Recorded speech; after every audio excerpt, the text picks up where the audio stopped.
Hi, good afternoon. This is Vishal Singhal. May I know if you are able to see my screen as well as hear my voice? Please respond on chat or question panel if you are able to see my screen as well as hear my voice.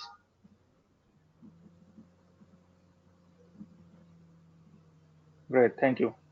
So today we have Mr. Gouthaman Asokan. He is AI researcher with Cellstrat. So he will be presenting on building speech recognition system. So I'll hand it over to Gouthaman. You can keep on asking questions as and when they come to mind, and unless it is slide critical, we will try to answer all of them towards the end of the webinar. This is being recorded, so it will be made live on our YouTube channel, which I'll share shortly on the chat in 3 to 4 days time. So even if you're not able to attend it in completion right now, you will be able to see it online in a few days. So I'm giving the controls to Gouthaman now. Gouthaman, all yours. Yeah. Thanks, Right. Vishal.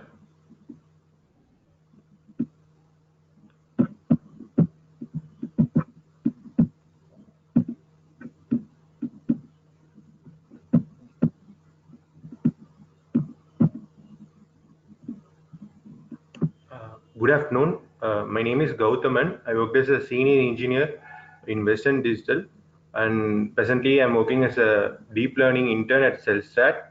Today we are going to see about speech recognition system and how it works. I'll just give an overview of what you will see. You will see some of the applications of speech recognition system, how deep learning is being used in speech techniques, uh, and we'll see some theory about audio signaling and NLP, and we will see a code for a simple speech recognition. So moving on. So we will first see the applications of speech recognition. The first is the speech to text concept that we see in our everyday lives, like Google Assistant, Siri, Alexa. So these technologies use a concept where the speech, the audio waves are being encaptured, and this is being converted into text. And we'll see a very simple example of how this has been done with some theory and code in the next slides. So before that, we will see other applications where this audio tracking is being used. One of those thing is beat tracking. So in beat tracking, what happens is when you input a music as a sound, it understands what are the beats in there, and it responds accordingly. So where this beat tracking could be used is, first example is the beat synchronous light effects. So when you go to a disco party, the AI in itself recognizes where are the beats, and accordingly it changes the light effects. So this is one example of beat tracking.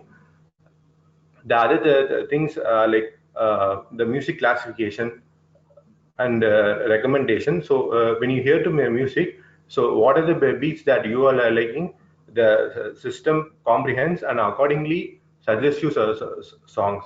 So this is another example, and other examples are like when we need to know where exactly the beat happens, it can understand itself and give you the exact locations of those.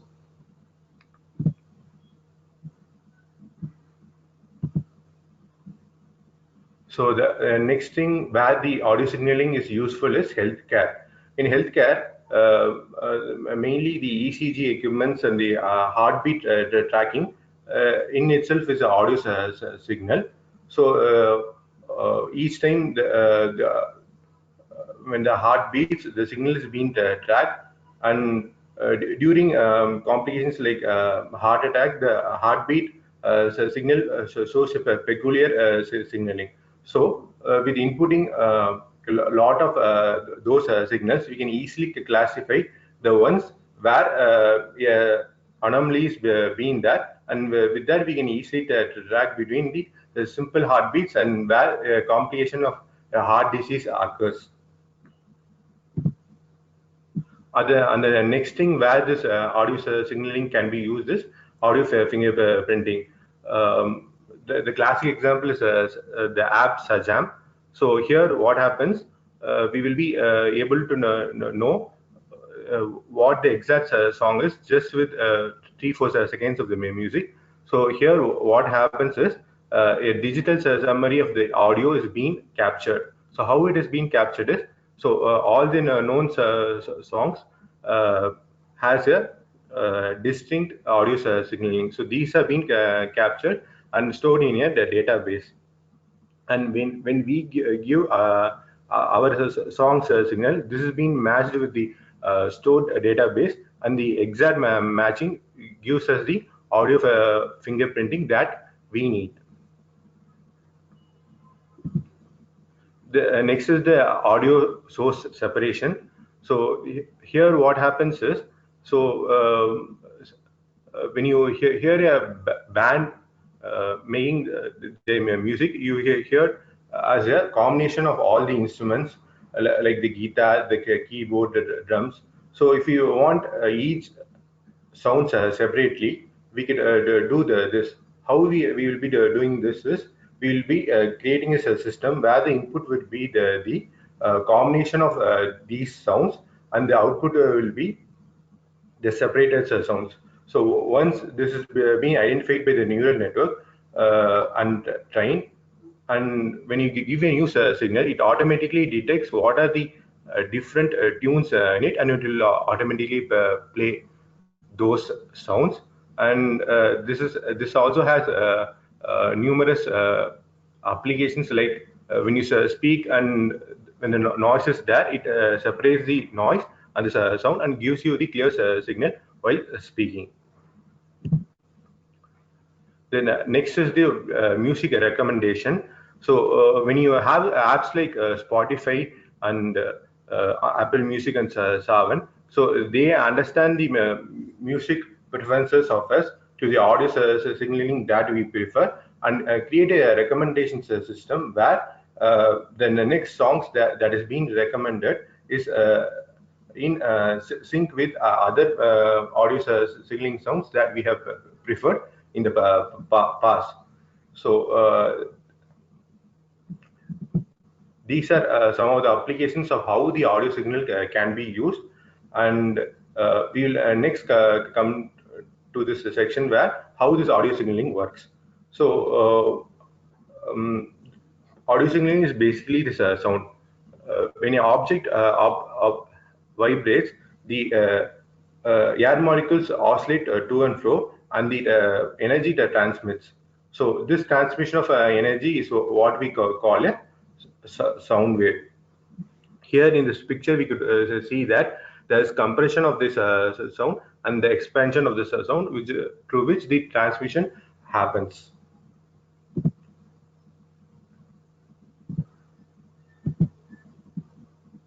So here we see the parameters of an audio signal, and we can see that audio signals usually come in the form of waves, and the uppermost point in the wave is called crest, and the most uh, least bottom point is called trough, and a entire cycle that is being completed is being mentioned with the help of a wavelength. And the maximum distance it travels to the y-axis, that is being denoted with the amplitude. So these are some of the things that we need to keep in mind while working with audio signals. So the next thing is the frequency variation. So we saw in the previous example that the maximum y displacement is being termed as the amplitude, and we also need to consider the effects of frequency. The frequency can be anything between low frequency, high frequency, and ultra high frequency. So here, if we see this example in the picture, the amplitude is the same, but in the first example, as it is a low frequency, the number of cycles is very less.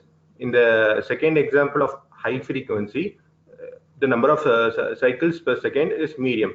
And in terms of the ultra high frequency, the number of cycles per second is very high. So this in turn gives a distinct characteristic to the sound wave. And the next thing that we need to keep in mind while working with audio signals is the difference between the digital signaling and the analog signaling. So in the digital signal is a discrete representation of this signal over a period of time. So digital signaling have uh, some specific parameters and specific time intervals during which this signal can be described. Uh, the cricket stats we see, like the runs per over or the batting average per over. So all these are digital signals because they have a limit and specified time bound intervals. While in case of analog signals, these are continuous representation and are infinite. So what we speak and the music that we hear, all these are analog representations. So here in this picture, we can see that the analog representation just goes in a sine-like wave without any specific time interval. While in the digital signal, for each time interval, there is a specific pattern, and it is there within just a specific period of time. So analog signals is what we need to be training our network over. So what we could do it a trick is that we could make a sampling. So sampling is the process of converting the analog signal to a digital signal by selecting a certain number of samples. So in this example, when we see the first step is having a distinct analog signal, and the second step, what we are doing is for each cycle, we are selecting a specified number of samples to be taken. Here, for example, let us take an example of here where it is around 10. So each cycle there will be 10 samples taken, and this will be continued throughout the analog signal. So the third step, if we see, we are just plotting these samples that we have taken, but still we are able to recreate the audio wave. That is what we see in the step one. So the sampling rate is important, and sampling is by which we input the audio signal as a form of data to the neural network. So other important thing is how do we describe the audio signal while feeding to the neural network. So the first technique is where we could record the different amplitudes over different periods of time and make a graph out of it. And here, if we see in the example, the x-axis is the time, and the y-axis is the amplitude. So we could see that the amplitude is changing over a period of time. So the limitation of this technique is it completely disregards the rate of the signal, also called as a frequency. So we don't have the information about the frequency while representing the sound wave. So which is a main drawback of this time domain signal. So this is another form of representing the audio signal, which is called frequency domain. Here, what happens? We represent the audio in this in the form of amplitude versus frequency, as opposed to amplitude versus time. So here, if we see that within the frequency of intervals 5000, the amplitudes are being plotted. So here, if we see, we could understand that uh, what are the amplitudes that are present in the specific frequencies. But what is the limitation with this graph is we couldn't know at what specific time this amplitude happens. That time domain is completely ignored in this frequency domain. So we need this time domain, and that is limitation in the frequency domain. So that to take into consideration both the time and frequency, we have this 2D plot where the time and frequency for each point is being drawn, and this 2D graph represents the amplitude for the different points of time and frequency. So we can see in this graph there are different colors, and these different colors represent the magnitude of the amplitude of these sounds signal. So this is the spectrogram that best describes the sound wave, and which gives a better result when taking into the neural network. So one of the speech recognition techniques that we can begin with is the TensorFlow speech recognition. So TensorFlow has created this speech command dataset. So this includes uh, 30 short words by thousands of different people speaking. And the aim is to build an algorithm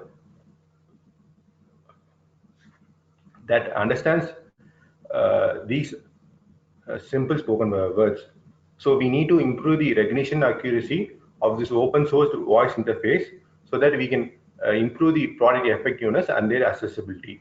So this TensorFlow speech recognition has different words like and, or, the, with sounds, and also the particular labeling. So we need to create a new neural model that works and understands these sounds and labels the words correctly.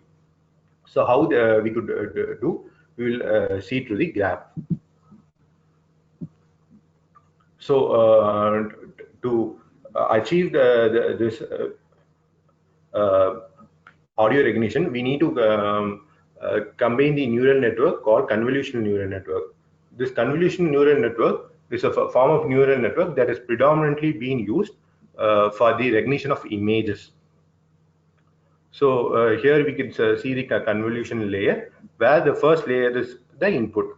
So after the input comes the convolution layer. Here in this convolution layer, it uses a convolution operator to filter the input signal and extract the additional image features.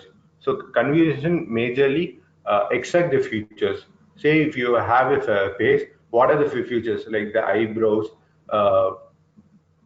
eyes, has each and everything has a different form of a future. So these things are being captured precisely by this convolutional layers. So once these convolution layers are being formed, we need to downsample so that the computation is very easy. So how do we do this downsampling? We can use the pooling. So this pooling could either be the average pooling or the maximum pooling. So which is nothing but we have this convolution layer. We take each block in the convolution layer and maximize or average the numbers and get the pooling layer.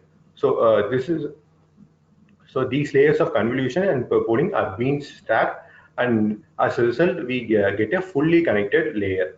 So this fully connected layer, from there we will be having a similar structure of artificial neural network, to which we could be easily identifying what are the outputs that we need.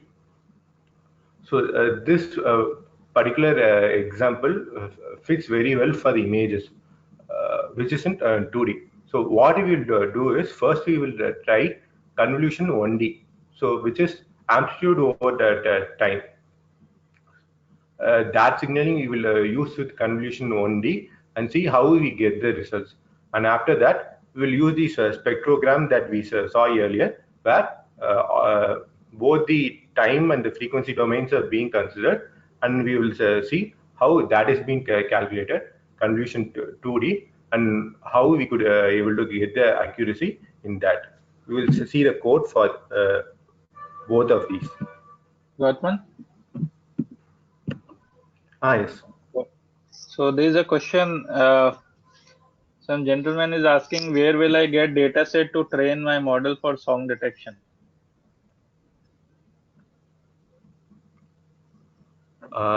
Song detection, it's a like to begin with, Like you you can told about use and others. uh, like that.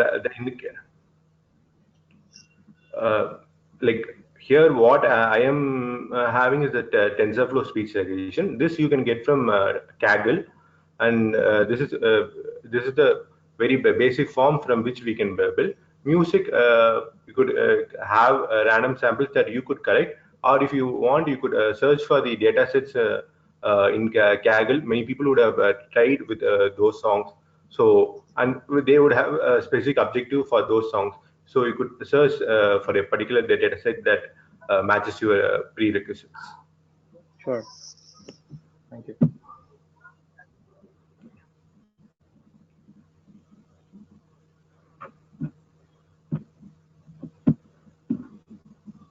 So, as I already described, convolution 1D is a network which performs the convolution along only one dimension. So, if we, when we think of images, it's 2D. Here, first in the first set of coding, what we will do is we will just consider the amplitude over time, which means we are just considering the amplitude, which is just one x, which makes it a one-dimensional thing. So how the architecture for a convolution 1D will be there is we are taking the amplitudes for a different time periods and giving it as input, and we are doing convolution 1D. And after doing this convolution 1D, we'll do a maximum pooling, and we'll make a fully connected layer with this, and we will specify what are the outputs and which is the best probability of those outputs is what we get as the answer. So I'll just show the code for the convolution only.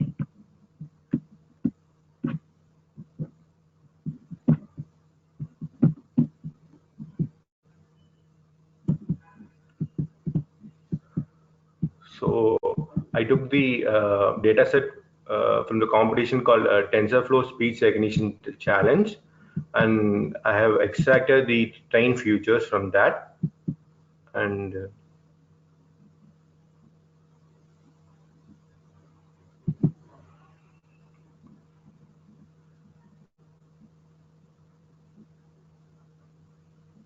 uh, these are just the exacted output it is showing.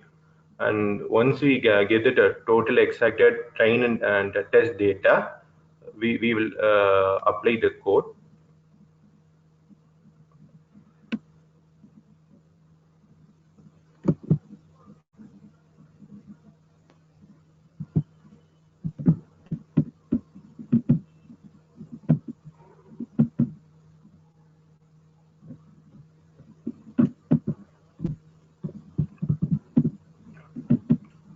So first, we need to be importing the libraries that are needed for the audio processing.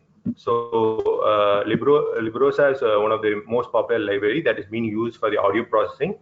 And the next is the IPython display. So this helps in displaying the audio signals, the waveforms, how it is being present. And Matplotlib for the plotting of the graphs, NumPy, SciPy, and with that the wavefile is what will be useful for processing the audio waves. So I have imported that too. So first we will be inputting the path of the train data set, and we will be having an example here. If you could see, there's an example of a waveform, and we are using Librosa to understand what are these samples and sample rates.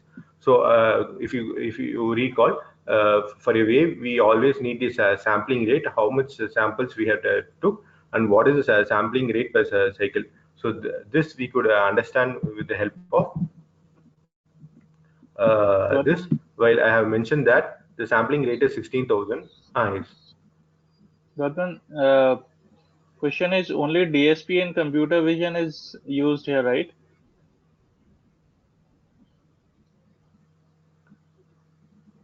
Computer vision, yeah, convolution only. And is this the only approach? So I have took two approaches actually. The first is the convolution 1D approach, and the second is the convolution 2D approach. I'm first considering is a one dimension. Second is I'm considering is a two dimension. I will also say at the last what are the few other techniques that could be used in extracting the audio features. Okay. So we get the sample and sampling rate by specifying what is the train audio part, and the sampling rate here we have given us 16,000, and we plot the wave, and here we mention the time and amplitude as the labels. So if you could see, this is a specific file in the train data set where with the time how the amplitude is being varied is what we see.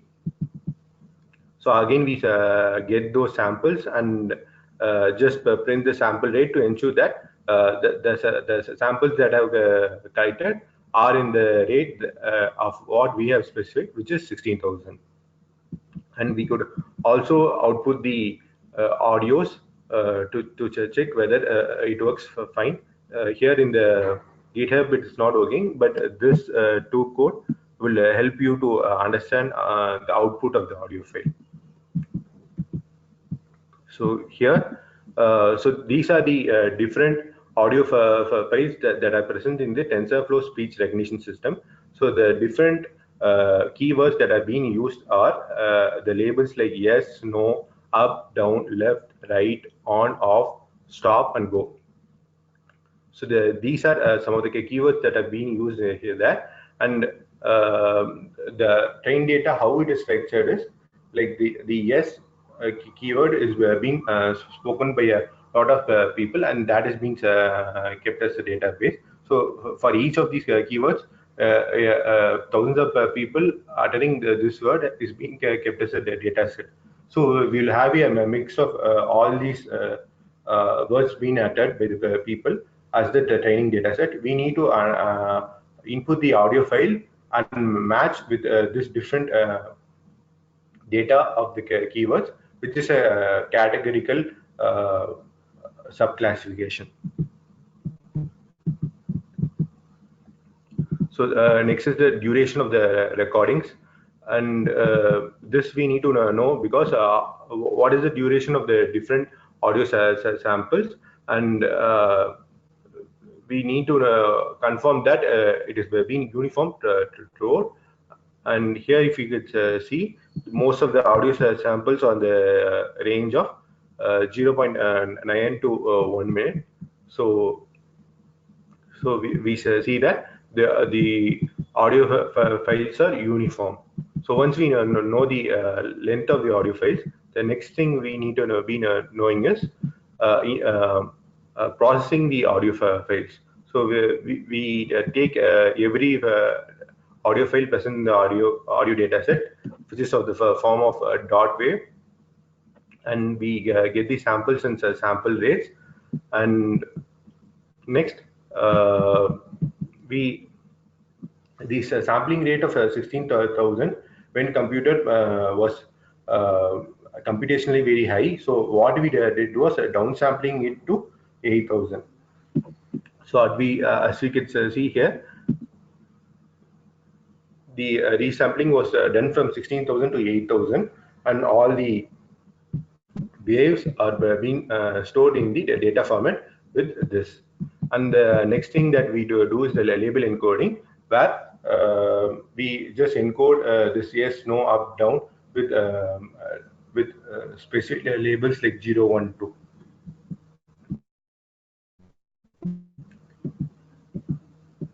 And we use the train test split, and we split the data into the training set and the validation set. And here, if you could see, I'm using the Keras and trying to build a 1D convolutional neural network. I'm, if you could see, the input is the 8,000 sample rate. So each wave would have 8,000 per points, and that has been kept as this shape of the input. And I'm having four convolution layers. And if you could recall, images usually have two dimensions. So the kernel sizes would also be two dimensions, like 3 cross 3, 5 cross 5, 7 cross 7. But since this is here, we take just amplitude. It's just a one-dimensional space that we are working on. So this would be here. If you could see the number of future maps, the number of filters are also important. That if you could see, the first convolution has 8, the second convolution has 16, the third 32, and the fourth 64 convolution filters are there. So what is the size of those filters? That are 13, 11, 9, and 7. These are just hyperparameters, and there is no specific rule in how to obtain these.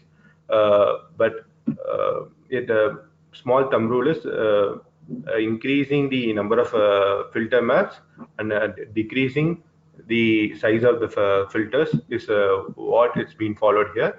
And the padding and strides are other extra features in the convolution that you could take according to your convenience. So once you do the convolution, you could do your maximum pooling. And that, I have also added a dropout, because once we train the neural network over a lot of epochs, lot of episodes, what happens is it happens to overfit over the training data, which gives less accuracy for the new set, say the test set. So what happens here? I have mentioned the dropout is 0.3. So upon each epoch, there will be 30% of dropout of the neural network, which makes it better to train for the test network.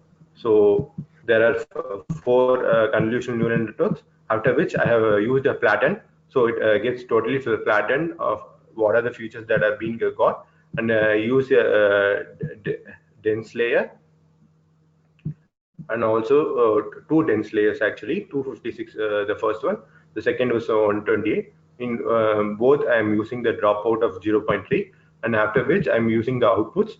Here if you could see the activation, it's softmax, because we have multiple labels and we need to predict which label the particular sound belongs to. So the output softmax is being done, and we are initializing the model with the inputs and the outputs. And if you could write model summary, we would be knowing what are the parameters being present in the convolution neural network, and the output shape of individual uh, layers. So we are specifying the categorical cross entropy to be the loss, the optimizer to be Adam, the metrics to be accuracy, and I'm also using the early stopping in model checkpoint. So what this does is it happens to monitor the specific parameter that we give. In this case, I'm giving the validity validation data set loss as the checking point. So it checks for that, and if there is and the patience is 10 and the minimum delta is 0.0001. So for a 10 continuous epochs, if there is not a loss with a minimum delta of the specified value, then the models stops. So this is what I have been trying to do with the help of early stopping and model checkpoint. So the next I trying to uh, train the neural network. So what happens is I give the epochs, the callbacks, the batch size data. So each batch size of 32 is what it goes, and the validation data is also goes into the neural network. So it trains on the train set and validates on the validation data. And I have given 100 epochs. So as we see, the accuracy is being increased with each epoch, and it attains it stopped yearly. It didn't go up to 100, actually. It stopped at 31, where the accuracy was 88 and the validation accuracy was 84 percentage. So I was trying to plot both the loss and the validation loss. As you can see here in the training set, the loss has been decreased. Also in the validation data set, the test training set, that the loss has also been decreased. So I saved those model and was trying to prepare it for a test category, and the audio that was being sent was left, and it operated correctly. The text was also left. So this Gouthaman, is how I approach would you be able to share your GitHub link?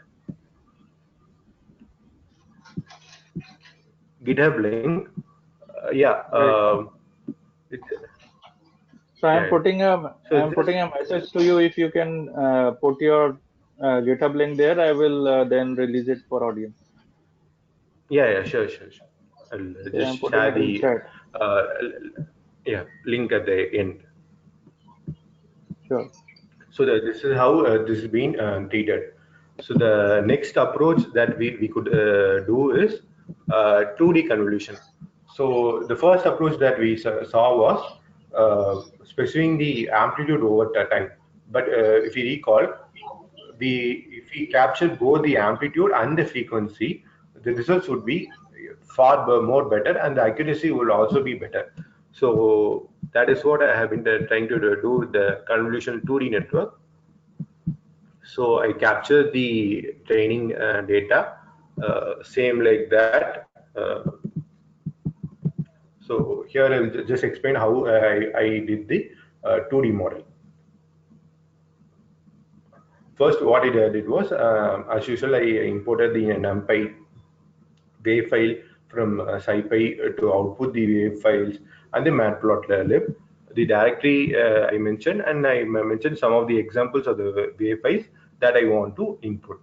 And I define the sampling rate as 16,000, and the wave file I made just a function to read all the wave files that have been captured by the model. So I just used wavefile.read to read the wave files and normalize it using the maximum, like I divide by the maximized numbers and normalize it. And after that, I I use the enumerate function so that all these three files are being sent to this function of read wave file and being captured and output. If you could see here, the first the wave file, it happens to have this amplitude at the middle. The second two with a different shape. The third has a different shape as compared to the first two.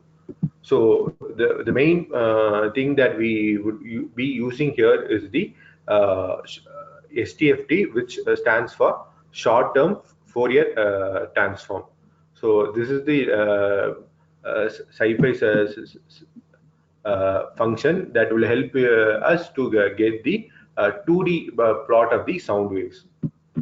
So here, if you could see, I could I made this a function of log spectrogram. So I had used the function of STFT and used various parameters. And what are these parameters? I will just explain. The first is the wave. So the wave function that we can capture. The second is the sampling rate. The what is the sampling rate we need in that wave? The third, fourth, and fifth are some of the parameters that are optional that helps us in knowing how much of the wave we need to be capturing. These, if kept in the auto mode, it's still fine. So we capture the frequency, the different frequencies, the different time periods, and the spec. This spec is a 2D plot. So the 2D plot of frequency into time. So that gives the spec. And what we do is we need to be finding the amplitude. So we use the log spectrogram function. So this is a specific formula given to find the amplitude given the time and the frequency. So we use to find the amplitude, and we return all the three: the frequency, the time, and the amplitude. And just for example, we saw three samples. So here, what we are trying to do is uh, capture those in images. So if you could see here, there are three images of a 2D plot of the amplitude. So so this makes a great distinction. For every word uttered, the spectrogram looks different. So this we could use to our advantage, because as the spectrogram looks different, we could treat this as a image, and we can do a image classification for this speech problem. So that is what we are trying to be doing in this particular example. Gouthaman, So we capture the yeah. what is spectrogram used for? So spectrogram, so as I mentioned in the previous slides, I will just go to the slide and again explain one more time.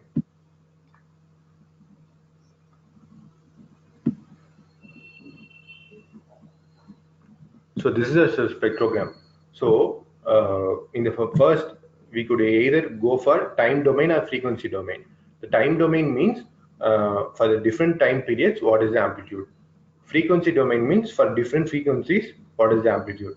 So the spectrogram means for different frequencies and different times, what is the amplitude. So instead of going for a 1D of either for time or frequency, we are going for a 2D plot with frequency and time and capturing the amplitude. So that is what the spectrogram essentially means. And this way we don't lose the data either on the frequency or time. Okay, thanks. So here we capture the wave files, and we could see that as is the 2D plot, we need the SciPy function of a short-term Fourier transform that we have imported. Glob is just for importing the files, wave file to read the audio signaling. And since this is a image classification type problem, we use a data generator to generate the data. So we get the input of the audio signals, and we create the spectrogram for each of those audio signals. So that is what this data set generator does. And uh, I'll just explain the important things inside this dataset generator. The first is the text to labels. So what it does is there were previously, as we saw different keywords like and, to, or. So it just makes them into the numerical categories that the neural network can understand.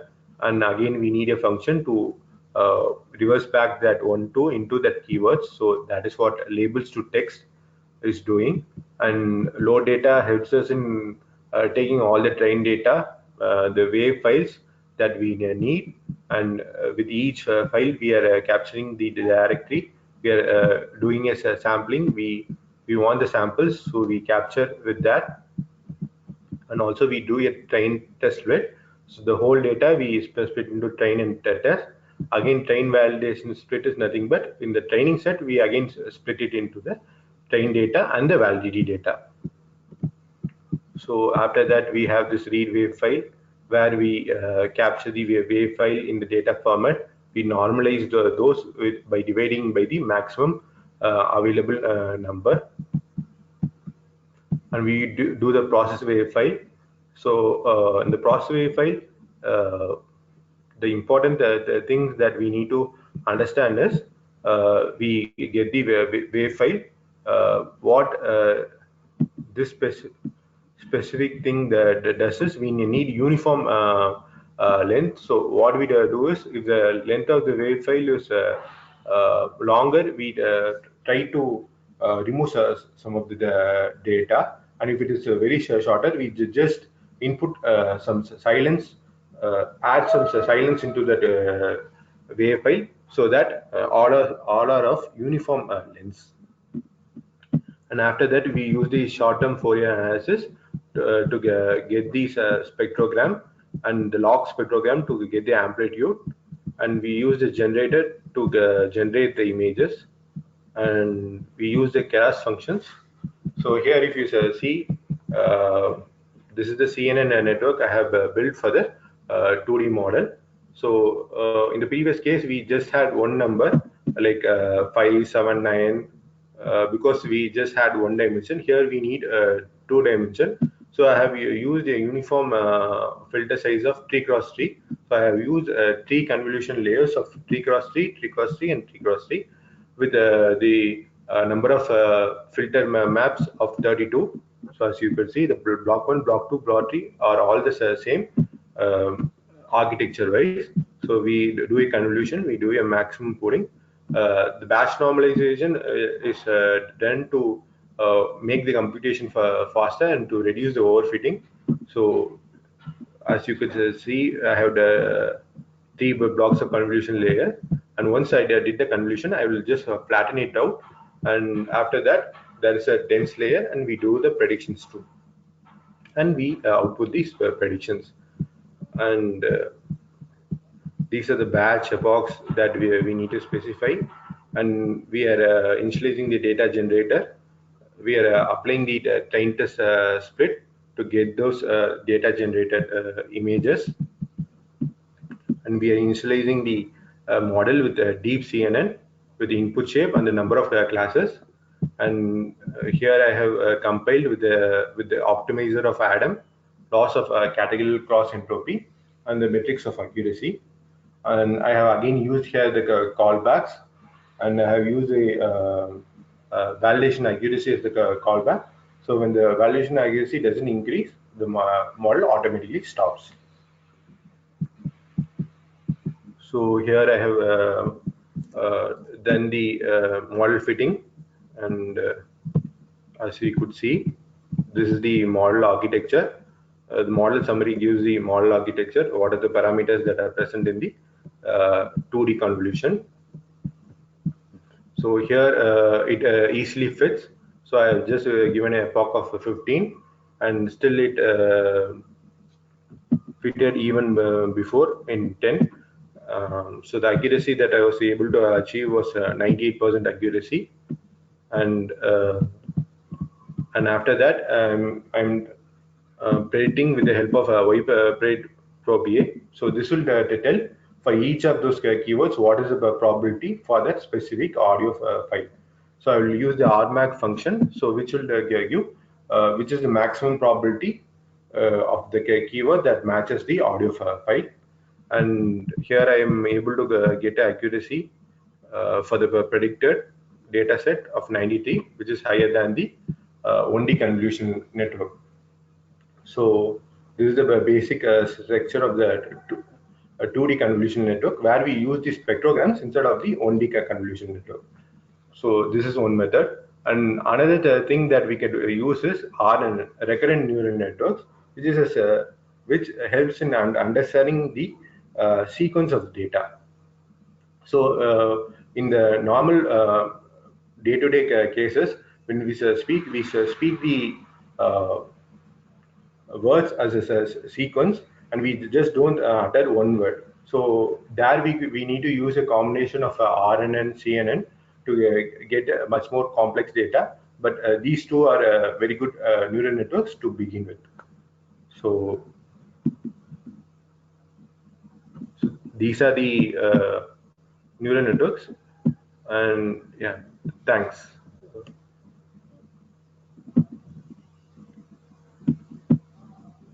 I have completed the presentation. If anyone has doubts, could ask. Audience, any questions?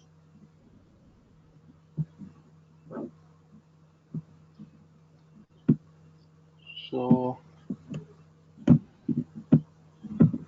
we are forming spectrograms from wave file and training images. Is that correct? Yeah. Okay. So Gouthaman has shown his GitHub profile on this slide. You can note down that. And any questions, if there are, you can send it to him or you can ask now. Do you have any simpler solution to learn this, Goutman? Simpler, like you can begin with 1D convolution. So that is very simple actually. That technique is. So this technique Okay. is simple because it just uses a 1D convolution. So once you understand 1D convolution, you will be able to code the 1D approach of this. But to get a better accuracy, we need 2D actually. So that we need to understand by spectrogram. Okay. And how to differentiate the languages here? Indian languages? Uh, Languages in the sense Indian languages. Indian languages. Okay. So this is a very basic neural network because we just use one words actually, and we just showed how the audio signaling works. So once the language comes into play, we need to use a mix of both the audio signaling and the NLP into play. So we need to capture these audio files and use a combination of natural language processing neural network uh, to process that. Okay. So people are thanking you for a really good presentation. Okay. Thanks a lot. Yeah. Anything else?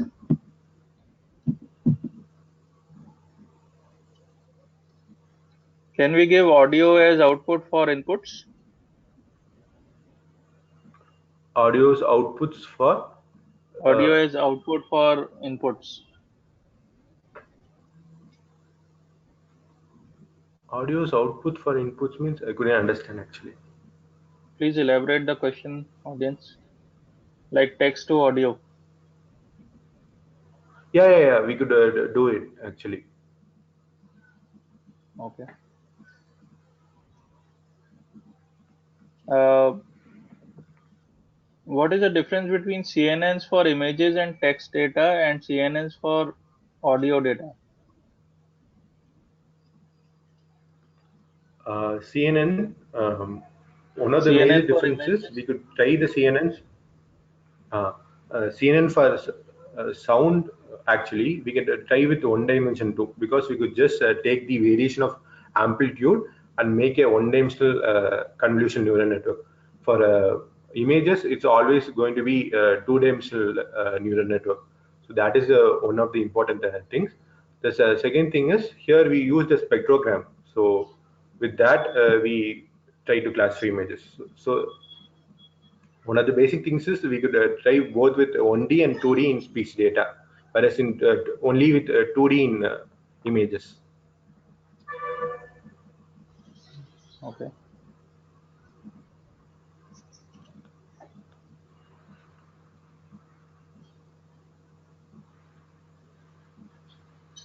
So somebody is saying that was a good differentiation. Thank you.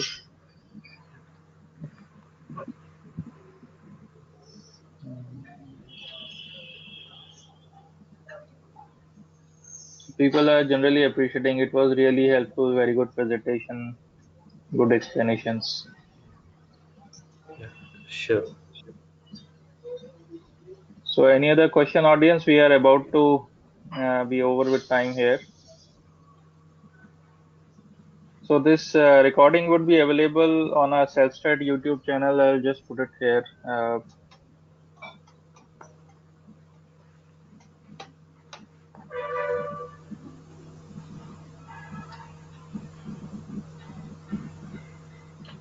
So I put the self-study YouTube channel link. It will be available here in about 3 to 4 days time. By Monday next, definitely. Uh, so you can check back if you want to see the recording again. And I think we are good for now. We are not receiving any more questions as of now. So thank you all for joining, and thank you, Goutman, for this great presentation. Look forward to more from you in future. Thanks, Vishal, and thanks a lot, guys, for attending the webinar. Thank you, and have a good day to people across the world.